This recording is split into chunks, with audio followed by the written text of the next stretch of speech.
विकास कितना हुआ है यहाँ पर? विकास ये हुआ है कि गौतम गंभीर जी जो सांसद थे उन्होंने लगभग 80 मैट्रिक टन कूड़े का जो पहाड़ है उसको कम करने का काम किया। कूड़ा की सेग्रीगेट करने की वहां मशीन स्टैब्लिश की और वो कूड़ा मलबे के माध्यम से अलग अलग चीजों में रोड बनाने में ज्यादा काम उसका उपयोग हुआ। आदरणीय नितिन गडकरी जी ने काफी वहां से कूड़ा लेके जहां रोड कंस्ट्रक्शन हो रही थी उसमें वो हुआ और लगभग 15-16 मीटर वो ऊपर से कम हुआ और 80 मैट्रिक टन से ज्यादा कूड़े का निस्तारण करने का वहां काम हुआ। इसके अलावा गौतम गंभीर जी ने टैलेंट हंट चलाए, ईडीपीएल मैचेस। आज हमारे इसी लोकसभा से, कृष्णानगर विधानसभा से और पटपड़गंज विधानसभा से एक एक बच्चा आईपीएल खेल रहा है। तो टैलेंट हंट करने का काम किया। कूड़ेदान जो बंद हुए, जब एमसीडी में भारतीय जनता पार्टी की सरकार थी तो कूड़ेदान को बंद करने की जगह वहां पर गौतम गंभीर ने 1 रुपए में थाली भोजन देने का काम किया और 1-2 जगह लाइब्रेरी बनाने की बात थी, वो पूरी नहीं हो पाई। लेकिन प्रयास हमेशा यही रहा कि पूर्वी दिल्ली को कैसे स्वच्छ रखा जाए। लेकिन इसके बावजूद अगर हम ईस्ट दिल्ली में कई जगह जाते हैं, पूर्वी दिल्ली में कई जगह जाते हैं, लोग कहते हैं कि सांसद का तो चेहरा देखे ही जमाना हो गया, शायद ही कभी गुजरे भी हो यहाँ से। ऐसी स्थिति क्यों रही? चूंकि मैं सामाजिक कार्यकर्ता भी हूँ, धार्मिक चीजों से भी जुड़ा हुआ हूँ। मैंने पिछले चुनाव में केजरीवाल को देखा था, अब इस चुनाव में कल आए हैं केजरीवाल जेल से छूटने के बाद यहाँ जो रोड शो किया। ऐसा नहीं है वो, अगर वो रसोई चला रहे थे, 1 रुपए में थाली भोजन दे रहे थे तो यहाँ रहते थे। और वो हर दूसरे दिन यहाँ ऑल्टरनेट डेज में तो अपने ऑफिस में बैठा करते थे, मंडे, वेडनेसडे और फ्राइडे।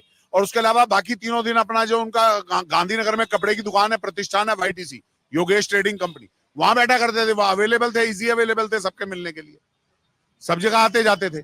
सांसद का डे टू डे काम पब्लिक में नहीं होता, पब्लिक का काम जो है वो नीचे विधायक और काउंसलर के लेवल का होता है। तो इसलिए लोगों को ऐसा लगता है सांसद कमा रहे हैं। और एक उनका क्रिकेट से जुड़े हुए थे तो क्रिकेट के मैचेस में और कमेंट्रीज वगैरह में वो जाते थे और वो सारे पैसे को वो डोनेट करते थे गौतम गंभीर फाउंडेशन के माध्यम से। उन्होंने यहाँ पे कई जगह पर्यावरण को शुद्ध करने के लिए प्यूरिफायर वो लगाए, यहाँ पे गांधीनगर में भी लगाया, चंदर नगर में भी लगाया, लाजपत नगर में भी लगाया।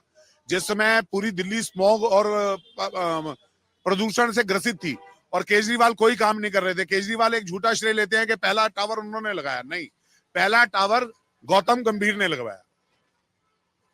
महेश गिरी जी उससे पहले थे, उन्होंने यहाँ पे सीसीटीवी का, अगर किसी सांसद ने सबसे पहले फंड दिया। मैं जल्दी से जान लेता हूँ, तो इतना अच्छा अगर सब कुछ कर रहे थे तो फिर टिकट कट गया, राजनीति से हट गए, ऐसा ये परिस्थितियां क्यों बन गई? आप देखिए ना, पहले यहाँ कौन कैंडिडेट थे? पहले यहाँ आतिशी थी, अब उन्होंने क्यों बदला टिकट? अब कुलदीप को क्यों दे दिया? हर पार्टी की अपनी एक नीति होती है। गौतम जी ने तो खुद कहा कि मैं क्रिकेट के लिए, क्योंकि वो क्रिकेटर हैं तो वो क्रिकेट के लिए ज्यादा समय देना चाहते हैं, राजनीतिक जीवन को अभी उन्होंने कुछ समय के लिए कहा कि मैं नहीं कर पाऊंगा अभी। और महेश गिरी जी ने द्वारा संन्यास लेके वो मटके वो बन गए हैं प्रमुख, तो वो वहां वो दे रहे हैं। टिकट कटना, ये कटना ना कटना बड़ा नहीं है भाजपा में। भाजपा में कार्यकर्ता महत्वपूर्ण है, हर कार्यकर्ता की संगठन जिम्मेवारी तय करता है। आज बांसुरी स्वराज को टिकट मिला है तो ऐसा कि भूमिका मीनाक्षी लेखी जी की कमी हो गई, दूसरी जगह लगाया जाएगा। प्रवेश वर्मा जी को, रमेश विदुड़ी जी को, उनको टिकट की जगह पे एक को राजस्थान का प्रभारी बनाया, एक उत्तर प्रदेश में प्रभारी बनाया, उससे बड़ा काम दिया। पहले वो एक लोकसभा तक सीमित थे, अब लगभग 1/4 जो उन दोनों प्रदेशों की लोकसभाएं हैं उनके वो इंचार्ज बना के वहां पब्लिक को अपील करने गए कि वोट डालिए, हमारे सांसद जिताइए। हर एक की जिम्मेवारी पार्टी तय करती है और वो उसी हर एक जो काम तय होता है वो पार्टी के हर कार्यकर्ता करता है। अगर आप ये वीडियो YouTube पर देख रहे हैं तो हमारे चैनल को सब्सक्राइब करें और बेल आइकन को दबाना ना भूलें। अगर आप Facebook पर ये वीडियो देख रहे हैं तो हमारे पेज को लाइक करें।